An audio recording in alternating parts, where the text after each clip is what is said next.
Fl-elezzjonijiet tal-Kunsilli Lokali li saru f'Ġunju li għadda, kważi 27% biss tal-kandidati kienu nisa. Mill-Kunsilliera eletti, 28% biss kienu nisa.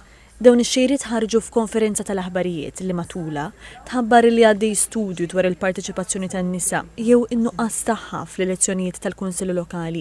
Dal-istudju li għandu jkun lest sa Settembru qiegħed jitmexxa mill-professur Carmen Samud. Isir studju kwalitattiv, isir studju kwantitattiv biex naraw ir-raġunijiet għal xi ċertu lokalitajiet għax m'hemmx laqqas mara waħda fuq il-Kunsill Lokali. Imbagħad oħrajn li mhux biss hemm bilanċ imma l-maġġoranza huma nisa.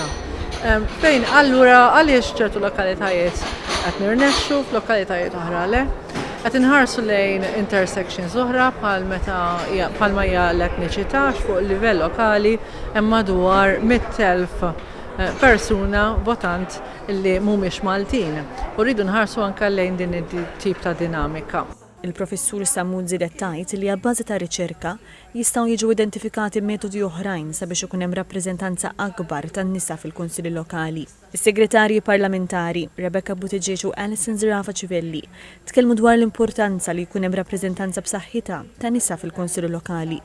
Qalu li n-nisa jeħtieġ li jkollhom lil min jirrappreżenthom li jitkellem f'isimhom u li jista' jifhem aħjar il-ħtiġijiet tagħhom.